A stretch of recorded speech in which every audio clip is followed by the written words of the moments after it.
Hi, this is Jeannie at Trendy. Today I'm going to show you how to make this Halloween wreath. We use this sign, says I ain't afraid of no ghost. We just got back from seeing Ghostbusters, so that's why we love this sign. It's coming up a cloud here. You may can hear that thundering in the background too.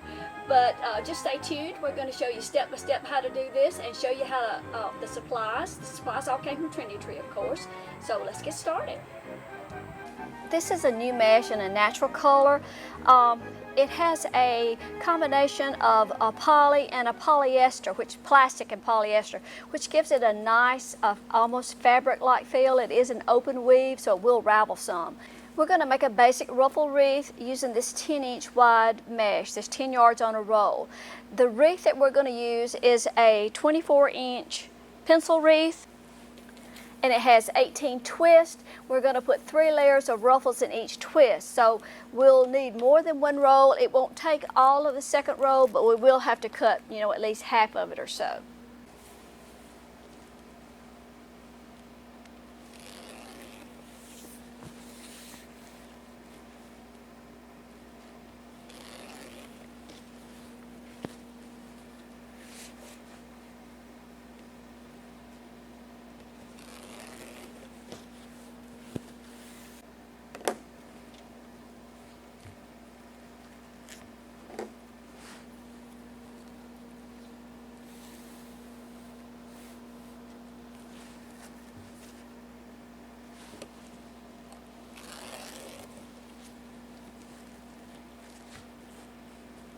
To make the ruffle, we're going to take a piece of the mesh and just let it lay down where it curls up naturally.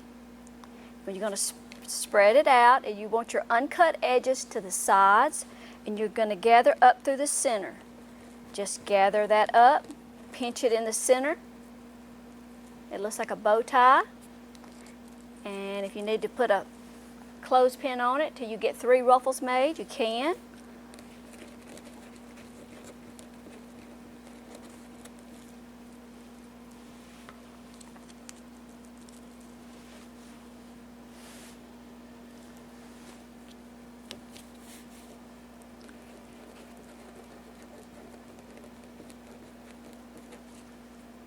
So now we have 3 ruffles.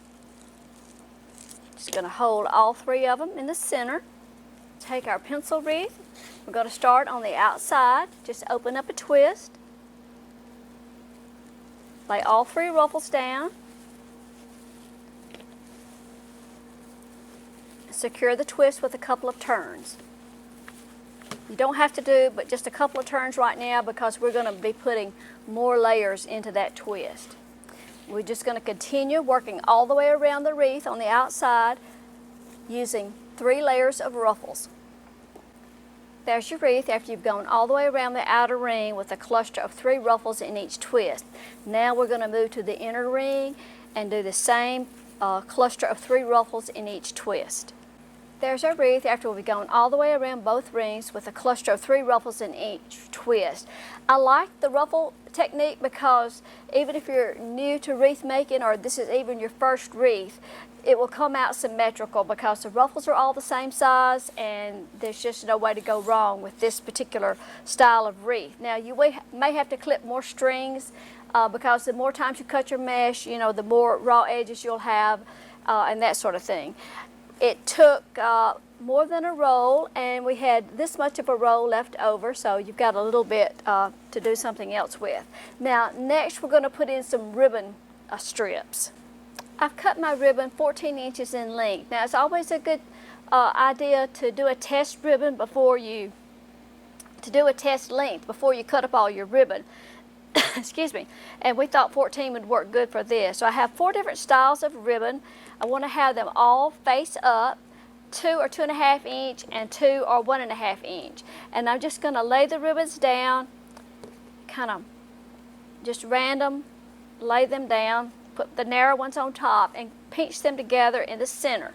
Now to attach them to the wreath, I'm going to undo a twist, make sure my ruffles stay in place, lay the ribbon cluster down, and then close the twist back. Now this time I can close that twist 3 or 4 turns because that's the last thing that I'm going to put on this wreath in that twist, and then just kind of spread your ribbons out. I'm going to go all the way around, putting a ribbon cluster in each twist. There's our wreath after all the ribbon clusters have been added. We're going to attach this metal sign, and to do that, we're going to turn our wreath over to the back.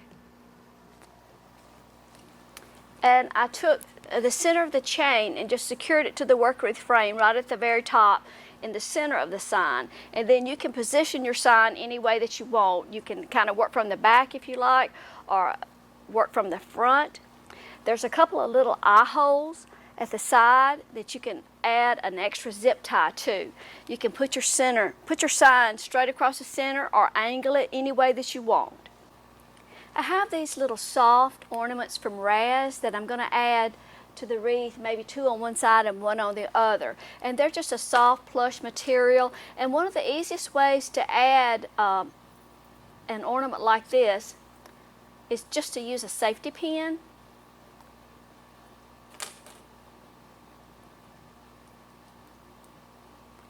And just run the safety pin through the back. And then take a chenille stem, just slide it under your safety pin, and then you can attach that to your wreath with its chenille stem. The last thing that you need to do your wreath is clip your strings, smooth out your ribbons, and always turn your wreath to the back and look at it, check for any sharp edges where you had chenille stems or zip ties, and position those where they won't scratch your wall or door. Now we will have the supplies for this wreath in a kit. Of course, it will be a limited number, and once those supplies are sold out, you can still follow the directions, the basic directions, and substitute other items for a different look in a wreath. Well, there's our wreath after we finished it. It measures about 28 inches in width. I like it. I like the way it turned out. We hope you'll subscribe to our channel. There's a little icon right at the bottom of your screen where you can just click so you won't miss our next video coming out. We have some more Halloween and some more autumn wreaths to do, okay? We'll hope you drop by Trendy where we sell all sorts of wreath making supplies, seasonal decorations, and home decor. And that's it for today. We'll see you next time. Bye-bye.